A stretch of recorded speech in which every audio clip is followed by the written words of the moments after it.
বিসমিল্লাহির রহমানির রহিম। বিবির সঙ্গে শুনে নেন, পর নারী হচ্ছে হারাম। কেন হারাম বলে দেন? কোরআনে আছে ইল্লা আলা আজওয়াজিহিম আও মা মালাকাত আইমানুহুম ফাইন্নাহুম গায়রু মালুমিন ফামান ইত্তাকা ওয়ারা যালিকা ফাউলাইকাহুমুল আযম। তোমরা তোমাদের স্ত্রীর সঙ্গে ভালো ব্যবহার করো। স্ত্রী ছাড়া যদি অপর নারীর সঙ্গে সম্পর্ক করো, তোমরা সীমা লঙ্ঘনকারী।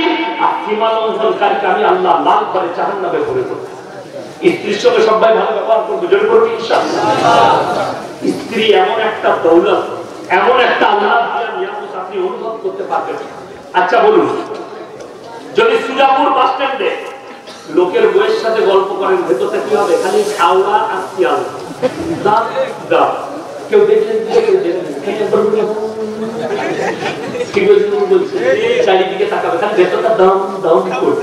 কেউ দেখেন কি আমার পাড়ার লোক দেখছেন?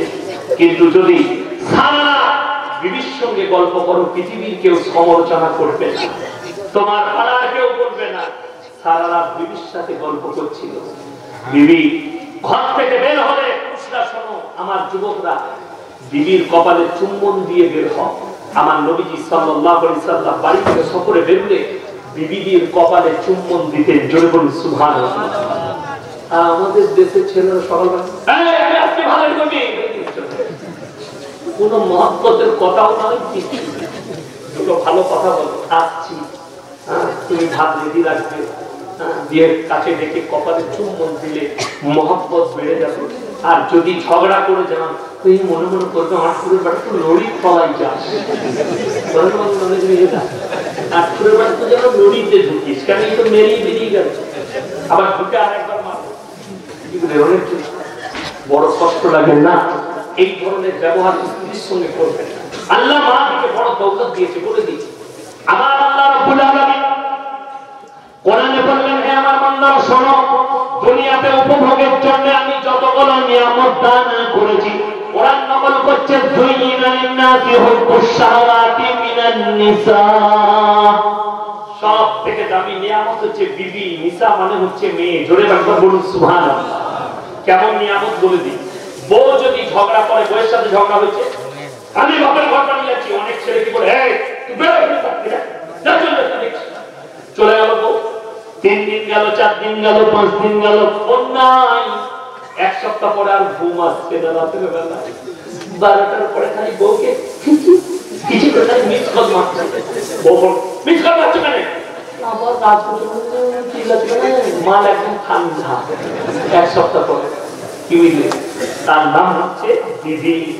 এত বড় দৌলত দিয়েছে। শোনো, যাদের বিবি থাকতে বিবি মারা গেছে, তাদেরকে জিজ্ঞেস করুন, বিবি আল্লাহর কত বড় নিয়ামত, স্ত্রী কত বড় নিয়ামত। 5টা বেটা থাকবে, বাপকে বলবে 5টা বৌমা, আপনার এতটুকু কষ্ট হবে না। আরে বুকারা, সব খিদমত করবি, কিন্তু রাত্রে এসার পরে খানাকে রাত 9টায় সবাই নিজের নিজের বিবিকে নিয়ে বেটারা ঘরে ঢুকে যাবে। এক কোণে কামরায় বুড়ো মানুষ একা পড়ে থাকবে। রাতের বেলায় যদি পিশাব লাগে, কারেন্ট যদি চলে যায়, অন্ধকার হয়ে যায়, বিছানায় মুক্ত হবে না ঘরের কোণে। বিবি থাকলে কি হতো? দাঁড়াও, চিন্তা করো না, এরকম বালতিতে মতো আমি ফেলে দিয়ে আসছি, সিরিঞ্চিতে মতো আমি ফেলে দিয়ে আসছি। কিন্তু আমাদের দেখেছে বলছি বিবি কি, যদি কারোর অ্যাক্সিডেন্ট হয়ে কোনো বিপদ হয়ে পা ভাঙে, ভাঙে না ভাঙে না, ঘরে শুয়ে আছে, ও পিসাব লেগেছে, বলছে আমি যেতে পারবো না, একবার ই করতে বালতিটা নিয়ে এসে এখানে মুখে দিয়ে ফেলে দিয়ে আসবে। বিবি তাই স্বামীর খিদমতে, তুমি বালতিতে মতো তোমার স্ত্রী ফেলে দিয়ে আসে।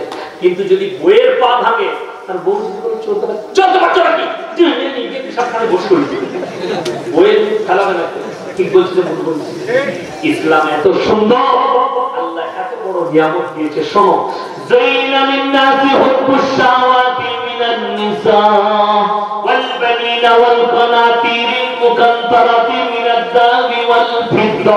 তারপরে আমি দিয়েছি তোমাদের সন্তানের সন্ততি, তোমাদের সন্তান দিয়েছি, যাদের মুখ থেকে সবকিছু ভুলে যাবে, তোমার টেনশন দূর হবে। বাড়িতে এসে সুন্দর তোমার বেটার চেহারাটা দেখবে, বিটির চেহারা দেখবে, তোমার মনে টেনশন দূর হবে। বাজারে ঝগড়া হয়েছে, ব্যবসায়িক টেনশন এসছে, বেটার মুখটা যখন দেখবেন, বাপের গালে চুমু খাবে, বিটি তোমার ঠোঁটে চুমু খাবে, সব টেনশন দূর হয়ে যাবে। জোরে বলুন সুবহানাল্লাহ। আর তোমাদেরকে দিয়েছি রূপা আর সোনা, উপভোগ করো। তোমাদের জন্য সাওয়ারি করেছি, কি ঘোড়াকে তোমরা সাওয়ারি হও, ব্যবসা বাণিজ্য করো। আর নিয়ামত দিয়েছি, বিচি দিয়েছি, খেতি বাড়ি, ধান শস্য গম আলু ইত্যাদি তোমরা উৎপন্ন করো আর তোমরা নিজেরা উপভোগ করো। জোরে বলুন সুবহানাল্লাহ। শুধু তাই নয়, আমার আল্লাহ বললেন, হে নবী, এত বড় নিয়ামত দেওয়ার পর তাদেরকে বলে দাও, এগুলো শুধু আমি দুনিয়াতে উপভোগ করতে দিয়েছি, শুধু দুনিয়ার জন্য। কেন? দুনিয়াটা হচ্ছে আমাল হায়াতুদ দুনিয়া ইল্লা মাতাউল গুরুর। এই দুনিয়া তোমাদের জন্য সম্পূর্ণ ধোঁকা। আপনি ধোঁকায় পড়ে আছেন, ধোঁকাতে। মানুষের ধোঁকা কাটবে কখন জানেন? মৃত্যুবরণ করে যখন কবরে যাবে। এই কবর থেকে আপনার ধোঁকা কেটে যাবে। আপনি ধোঁকায় আছেন, স্বপ্নে আছেন, স্বপ্ন ভেঙে যাবে যখন আপনি কবরে যাবেন। কবর হবে প্রথম মঞ্জিল, দ্বিতীয় মঞ্জিল আপনার শুরু হবে কিয়ামতের ময়দানটা। আর ওইটা যে শুরু হবে, ওই আলামটা যে শুরু হবে, ওটা আলাদান আবাদা, চিরকালের জন্য। ওটার পরে আর কোনো কিচ্ছু নাই। জোরে বলুন সুবহানাল্লাহ। দুনিয়ার জন্য বাংলো করে কি করবে? জান্নাতের জন্য বাংলো তৈরি করব। দুনিয়া থেকেও মহব্বত করবো না। জোরে বলুন ইনশাআল্লাহ। পৃথিবীর মহব্বত মন থেকে ওরিদের, মালের মহব্বত করবেন না, দৌলতের মহব্বত করবেন না। যাদের মনে হয় আমার মাল আমার কাছ থেকে যাবে না, তারা কোরআন শোনো। নবাব সিরাজউদ্দৌলার বংশধর বেঁচে আছে তো? না। মালগুলো কার কাছে আছে? কথা বলেন না।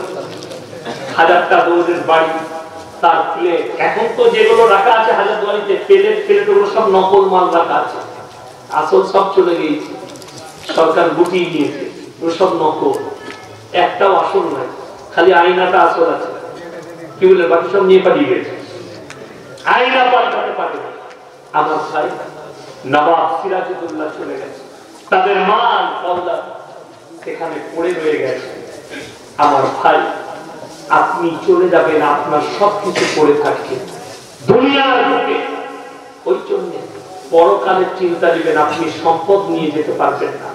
সব থেকে দামি সম্পদ যেটা আপনাকে নিয়ে যেতে হবে, এটা হচ্ছে আইয়ুকুম আহসানু আমালা।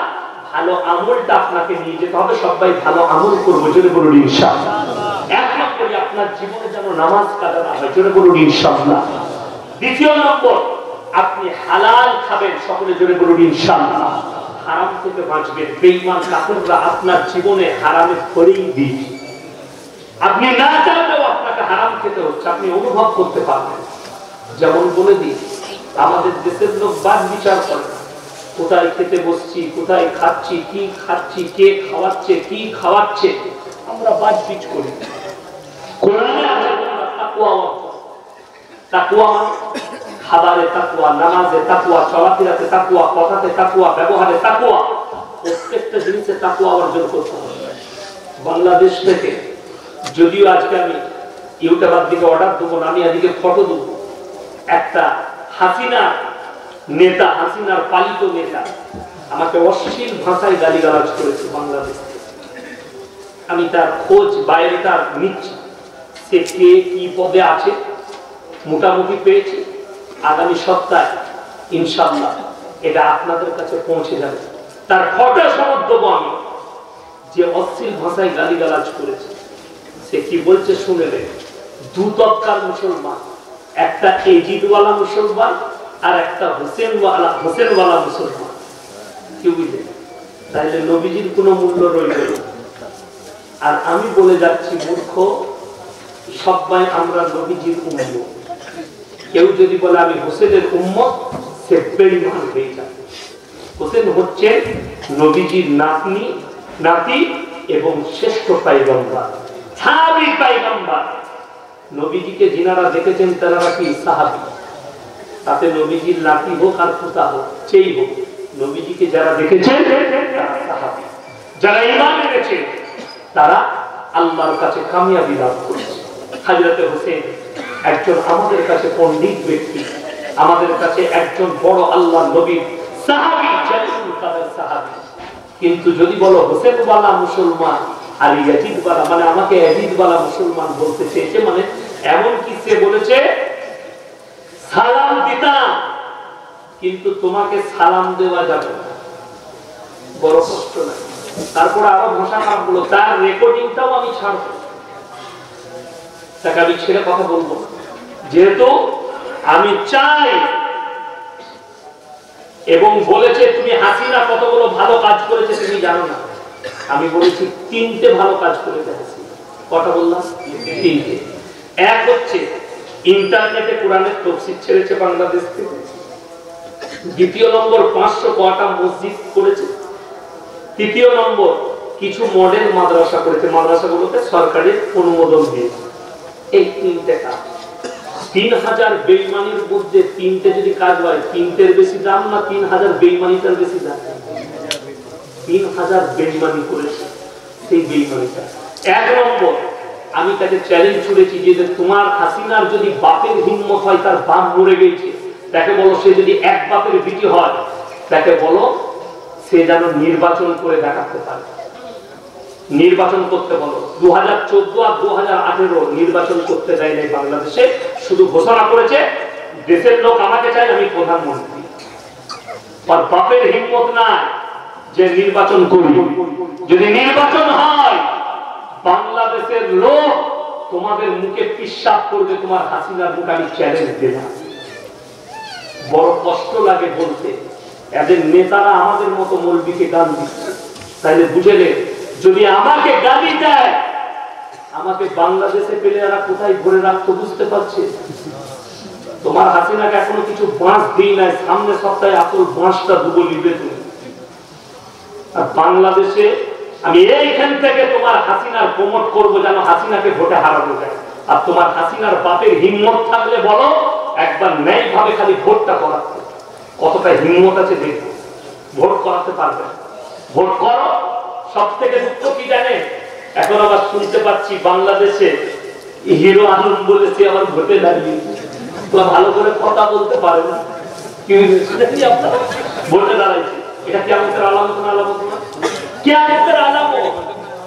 যার মুখ দিয়ে ভাষা বেরোয়, আবার কদিন পরে শুনতে পাবেন আর একজন দাঁড়াচ্ছে ভোটে, তার নাম কি? সিদ্ধু।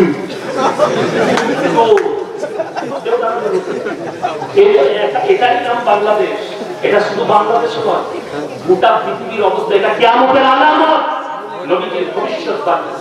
শুনেলেন একটা একটা করে, শুনেলেন এই চোর, এই চোর, মূর্খ, অমানুষ, একদিকে ভোটে দান করাবে, আর নেতা মন্ত্রী হবে। তারা কি ইসলামের বুঝে, আমার নবীজির আদর্শ কি বুঝে? বুঝতে পারেন? পদ্মা সেতু উদ্বোধন হয়েছে, কোরআন তেলাওয়াত করছে। পৃথিবীর 3টে বিশ্ব সেরা হাফেজের মধ্যে 3 নম্বরটা বাংলাদেশে, ঠিক কি না? কোরআনে হাফেজদের মধ্যে 3 নম্বর পৃথিবীর। 1 নম্বর হচ্ছে মিশর, 2য় নম্বর সৌদি, 3য় নম্বর হচ্ছে বাংলাদেশ। পৃথিবী হাফেজের কোরআন, তাদের কোরআন তেলাওয়াত হলো না। বড় বড় উলামায়ে দ্বীন আছে, এত বড় বড় আলেম আছে, তাদের কোরআন তেলাওয়াত হলো না। হলো কার? যে ভালো করে কোরআন পড়তে পারে না। মুখে দাড়ি চাচা মানুষ, জীবনে নামাজ পড়ে না, সে হচ্ছে কোরআন তেলাওয়াত করছে উদ্বোধন করা। সেই ব্রিজ কখনো বরকত হয়? লেখেলেন, আমি বলে দিচ্ছি, খুব জোর 10 থেকে 15 বছরের মধ্যে ব্রিজটা ভেঙে পড়ে যাবে। এমনি পড়ে যাবে 15 বছর। আর কিয়ামতটা শুরু হবে বাংলাদেশ থেকে, অন্য কোথাও থেকে শুরু হবে। আল্লাহ এইখান থেকে শুরু করবে। কেন? বাংলাদেশে এরা মনে করেছে কয়েকটা আলেমের জবান বন্ধ করে দেব, দিয়ে মনে করেছে আমরা দেশটাকে স্বাধীন করে দেব। তোমার জানা নেই হাসিনা, তোমার যদি হিম্মতটাকে তোর বাপকে কবরে দিয়ে জিজ্ঞেস করা, এই ভারতের মাটিতে 56,000 আলেমকে লাহোর থেকে দিল্লি পর্যন্ত এমন কোন গাছ ছিল না ইংরেজরা সেই গাছে ঝুলাইনি আলেম দিকে। তারপরেও ইসলামকে মিটাতে পারেনি, আলেম দিকে মিটাতে পারেনি। সুবহানাল্লাহ। শুধু তাই নয়, কয়েকশো মৌলবীকে আন্দামান নিকোবরের জেলে, মাল্টার জেলে বন্দী করেছে। তারপরও ইসলামকে আর কোরআনকে উলামাদিকে মিটাতে পারেনি। ইয়াসিন মারা যাবে, আমার তৈরি করা তালবিল, আমার হাতে তৈরি করা আমার ছাত্র আছে, তারা ইয়াসিনের হয়ে দাঁড়াবে। এরকম ইয়াসিন আমার পাবে। যদি কেউ চায় আমাকে গারদে ভরে মেরে দিবে, আমি শহীদ হবার লেগে দাঁড়িয়ে আছি, কিন্তু একটা ইয়াসিনকে শহীদ করবে 100টা ইয়াসিন তৈরি হচ্ছে আমাদের কারখানা। চিন্তা নেই, বড় কষ্ট লাগে, কিন্তু আমি আমার ছাত্রদিকে নসিহত দিই, হক কথা বলবে, হকের সামনে মাথা নিচু করো, কোনদিন আপোষ করো না হকের সঙ্গে, না হকের সঙ্গে। যেদিন না হকের সঙ্গে আপোষ করবে সেদিনে দোয়া করবে এই ইয়াসিনের জন্য যেন মৃত্যু চলে আসে। আল্লাহ, আমি না হককে যেন কোনদিন না হকের কাছে মাথা নত না করি। আমি এখানে বলার কথা নয়, আমি এমন জায়গা থেকে সরে এসেছি খালি হকের কারণে। সে আর আমাকে ফোন করে, এমন একটা পদের লোক, আমি খালি তার ভুল বার করেছি বলে, তার ভুল ধরেছি বলে সে আমার বয়ান শুনেছে। এই লোকটা তো হক কথা বলছে, তার মানে এই পাপে তো আমি জড়িত আছি। সে লোক আমাকে আর ফোন করেন, আমার সঙ্গে সম্পর্ক রাখে। আমি বলেছি তোমার থেকে বড় সম্পর্ক আমার আল্লাহর সঙ্গে সম্পর্ক থাকতে হবে। তুমি আমার কাছে তুচ্ছ, আমার নবীজি সাল্লাল্লাহু আলাইহি সাল্লামের আখলাক আমার কাছে শ্রেষ্ঠ, আমার নবীজির আদর্শ আমার কাছে শ্রেষ্ঠ। পৃথিবীর মানুষের আদর্শ, কার আদর্শ আমার কাছে শ্রেষ্ঠ নয়। আমার ভাই বেঈমান কাফের নেমখারাপ স্বামী বিবেকানন্দের মতো লোক আমার নবীজির আদর্শের প্রশংসা করেছেন, জোরে বলুন সুবহানাল্লাহ। কবিগুরু রবীন্দ্রনাথ ঠাকুরের মতো লোক আমার নবীজির প্রশংসা করেছেন। রাজা রামমোহন রায়, শ্রী রামকৃষ্ণ, এরা সবাই আমার নবীজির প্রশংসা করেছেন আখলাক আর চরিত্রের। আর 10-12টা কুকুরের বয়ান শুনছেন, দিয়ে মনে করছেন নবীজি ছোট হয়ে গেছে। আল্লাহর কসম, গোটা পৃথিবীর বেঈমান কাফের এক কাছে হয়েও যদি নবীজির বদনাম করতে শুরু করে, নবীজির এতটুকু ক্ষতি করতে পারবে না। জোরে বলুন সুবহানাল্লাহ। কোরআনের এতটুকু ক্ষতি করা যাবে। আল্লাহ নবী সাল্লাল্লাহু আলাইহি সাল্লাম কোরআনে আছে, নবীজি কোরআন করছেন কাবা ঘরে। কোথায় বললাম? কাবা ঘরে। নবীজি কোরআন তেলাওয়াত করছেন, সাহাবীরা বসে আছেন, যারা নতুন নতুন ঈমান এনেছে, কিংবা কিছু কিছু বেঈমান কাফের এসে বসছে। নবীজি কেমন কোরআন পড়ে। আমাদের জলসায় অনেক অমুসলিম ভাইরা এসে বসে, নবীজির কাছে বেঈমান কাফেররা বসছে। বাইরেতে তাবলীগ করছে বেঈমান কাফেররা, যারা নবীজির দুশমন ছিল তারা তাবলীগ করছে। কি জানেন? আল্লাহ আয়াত পাঠালেন, নবী শোনো বেঈমানরা কি বলছে বাইরে। ওয়াকালাল্লাযীনা কাফারু লা তাসমাউ লিহাযাল কুরআন ওয়ালগাউ ফীহি লাআল্লাকুম তাগলিবুন। নবী যে কোরআন আবৃত্তি করে, সে কোরআন তোমরা শ্রবণ করো না। হাত্তা বিমারও কানেতে আঙ্গুল দাও, কিন্তু নবীজির কোরআন শ্রবণ করো না। আল্লাহর কসম করে বলছি, বেঈমানদের এত মেহনতের পর আল্লাহ গোটা পৃথিবীতে ইসলামকে ছড়িয়েছেন। সুবহানাল্লাহ। তাদের এত মেহনত, তারপর তো আপনার কাছে ইসলাম পৌঁছে গেছে, গোটা পৃথিবী জুড়ে পৌঁছে গেছে। আমরা ভারতে শুনেলে খালি যারা যে অন্ধ ভক্তরা বলছে মুসলমান তো ভাগা দেंगे মিটা দেंगे, এই ভারতে আমরা মুসলমান, আমাদের পূর্বপুরুষ, আপনার দাদু তার দাদু তার দাদু যদি ধরা হয়, আমরা সবাই অমুসলিম থেকেই মুসলমান হয়েছি। জোরে বলুন সুবহানাল্লাহ। এখনো বহু ভাই ইসলাম কবুল করছে না করেছে। ইউপির একটা আলেমকে জেলে ভরা হয়েছে, তার কথাতে অনেকগুলো লোক ইসলাম কবুল করেছে। আমাদের ভারত ছাড়া করে দেওয়া হয়েছে ডাক্তার জাকির নায়েক, ছাড়িয়ে দাও, তাড়িয়ে দাও। এরকম হাজারো আলেমকে যাদের দ্বারা ইসলামের লাভ হবে তাদের উপরে অত্যাচার, সেখানে মাথা নোয়ালে চলবে অত্যাচার। ইউপির একটা বড় মন্না কি ক্যালিমি আছে, তেনাকে জেলে ভরে দিয়ে জেলে চলে যাবে। কেন? তিনি নাকি মানুষকে ধর্মের দিকে আকৃষ্ট করছে, অমুসলিম দিকে মুসলমান করছে।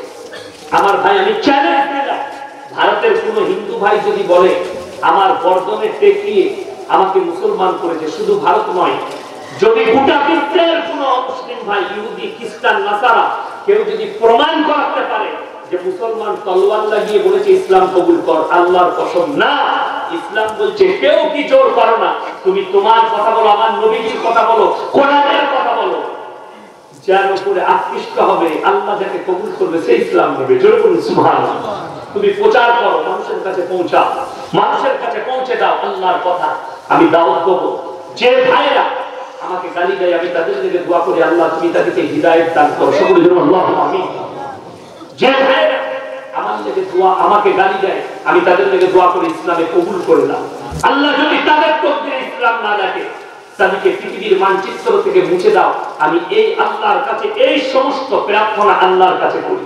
আমার ভাই, সবাই নিয়ত করলে আজ থেকে সবাই দিনের উপরে প্রতিষ্ঠিত হবো, জোরে বলুন ইনশাআল্লাহ।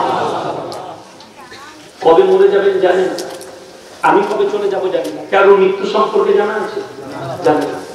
যখন পেটে বাচ্চা আছে ডাক্তারের টাইম দেয় না দেয় না, তার একটা নারী একটা মায়ের তার মেন্সের হিসাবে তারিখ ঠিক করে বলে দেয়, বলে না বলে না, কবে বন্ধ হয়েছে অমুক তারিখে হিসেব করে বলে দেয়, অমুক তারিখে তোমার বাচ্চা হওয়ার ডেট, 9 মাস 10 দিন, 9 মাস 3 দিন, 9 মাস 4 দিন, যে কোনো একটা ডেট বলে দেয়। আমার ভাই বলি, এই যে ডেটটা বলে দেয় এটা কিন্তু ধরলে 2-4 দিনে একটু হবে, হবে না হবে না, 5 দিন 10 দিন একটু হবে, কিন্তু বাচ্চাটা হবে 9 মাসে হতে পারে, 9 মাস 10 দিনে হতে পারে। কিন্তু কেউ বলতে পারবে যে কে কবে মারা যাবেন ডেট জানা আছে? জানা না। ইন্নাল্লাহা ইনদাহু ইলমুস সাআ ওয়া ইউনাজ্জিলুল গায়ব ওয়া ইয়ালামু মা ফিল আরহাম ওয়া মা তাদরি নাফসুন মাযা তাকসিবু গাদা ওয়া মা তাদরি নাফসুন বিআইয়ি আরদিন তামুত ইন্নাল্লাহা আলিমুন খাবীর। কিয়ামত কবে হবে আমি আল্লাহ ছাড়া পৃথিবীর কেউ জানে না। মায়ের গর্ভে বেটা আছে না বেটি, কালো না কালো, পুরা আছে না ভালো আছে, আমি আল্লাহ ছাড়া পৃথিবীর কেউ জানে না। শুধু তাই নয়, শোনো, কার কোথায় মৃত্যু হবে, কখন মৃত্যু হবে, কোথায় কত মিলিমিটার বৃষ্টি বর্ষণ করবো, আর কার কোথায় রুটি বেঁধেছে আমি আল্লাহ ছাড়া পৃথিবীর কেউ জানে না। জোরে বলুন সুবহানাল্লাহ। আমি আপনাদেরকে বলবো 3টে কথার উপর আপনারা আমল করবেন, সকলে জোরে বলুন ইনশাআল্লাহ। আমার নবী সাল্লাল্লাহু আলাইহি ওয়াসাল্লাম মক্কা নগরীতে এলান করলেন, ওয়া মা ইউকরিদুল্লাহা কারদান হাসানা, আল্লাহ হুকুম দিলেন এলান করো, কিসের জন্য? দিনের খাতির, আল্লাহর রাস্তায় তোমরা কে কি কাজে হাসানা দিবে বলো, কে কি দান করবে বলো। সাহাবীরা নিজেদের জান মালের কুরবানি করে দিয়েছে। আল্লাহর হাবিব এলান করেছেন, ওয়া মা ইউকরিদুল্লাহা কারদান হাসানা, আমার আল্লাহ বলেছে আল্লাহর রাস্তায় কে কি দান করবে। সবাই নিজের নিজের মা, কেউ তলোয়ার, কেউ ধান, কেউ খেজুর, কেউ আপনার ঘোড়া, কেউ উট এনে নবীজির কাছে দিয়েছে। কেন? ইসলামের বিজয় আসতে হবে, জোরে বলুন সুবহানাল্লাহ। ইসলামের উপকার হতে হবে। সবাই দান করেছে, সাহাবীরা জানকে মালকে কুরবান করে দিয়েছে। আমার ভাই নবীজি বলেছেন যাকিরা, সবথেকে বড় গচ্ছিত সম্পদ কিয়ামতের দিনে মানুষ জানবে। কিসের জন্য?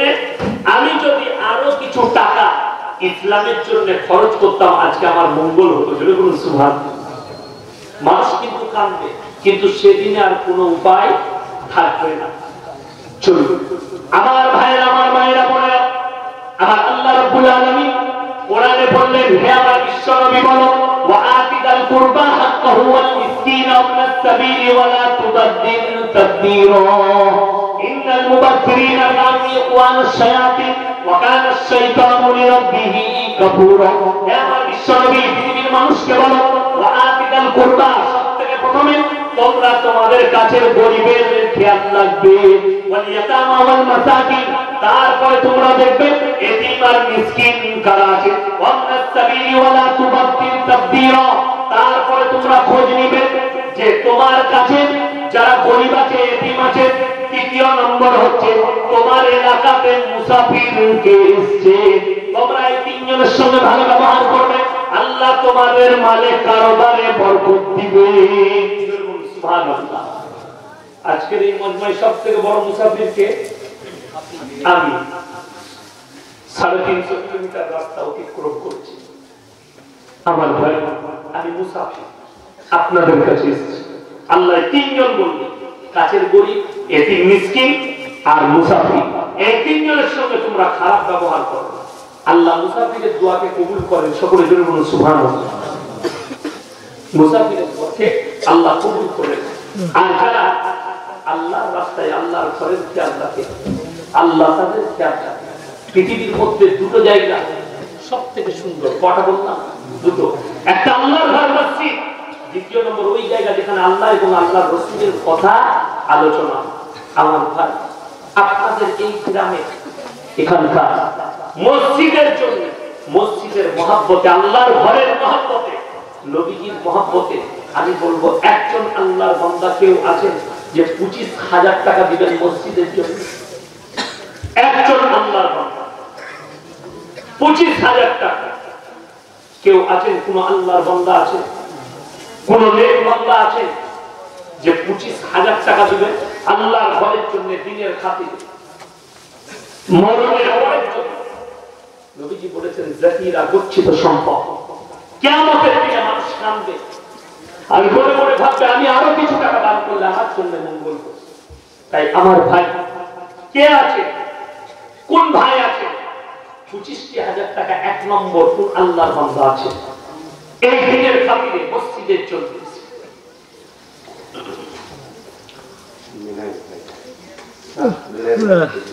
আচ্ছা মিনায়ের ভাই তিনি 25,000 টাকা দিবেন। সকলে যেমন নারায়ে তাকবীর। আল্লাহ তাআলা ভাইয়ের জানে মানে ইজ্জতে আল্লাহ বরকত দাও, উনার কারণে ব্যবসা বাণিজ্য রুজি রোজগার আল্লাহ বরকত দাও, পূর্বপুরুষকে আল্লাহ জান্নাতি করুন। আল্লাহ আমার ভাই ইনার জুড়া হবার জন্য দ্বিতীয় নম্বর আল্লাহর বান্দা কে আছেন 25,000 টাকা। দ্বিতীয় নম্বরটা কে আছে, কোন আল্লাহর বান্দা আছে দ্বিতীয় নম্বর 25,000 টাকা দিবেন আল্লাহর ঘরের জন্য, দিনের খাতিরে, পরকালের জন্য, নবীজির মহব্বতে। দ্বিতীয় নম্বরটা কে আছে মাত্র 25,000 টাকা। কবরে যাওয়ার পরে আপনার চোখ দিয়ে পানি মাশাআল্লাহ আব্দুস সামাদ ভাই জোরে নারায়ে তাকবীর। আল্লাহ তাআলা উনার জানে মানে ইজ্জতে আল্লাহ বরকত দেন, উনার কারবারে আল্লাহ বরকত দেন, উনার রুজি রোজগারে আল্লাহ বরকত দেন। আমার ভাই দুজন হয়ে গেছেন। তৃতীয় নম্বরটা কোন আল্লাহর বান্দা আছেন 25,000 টাকা। তৃতীয় নম্বর মরণের পরের জন্য, আমি মরে যাওয়ার পরে আমার আত্মীয় স্বজন আমি নিজে আমার কাছে যেন সাদকায়ে জারিয়া, আমার কাছে যেন নেকি পৌঁছায়।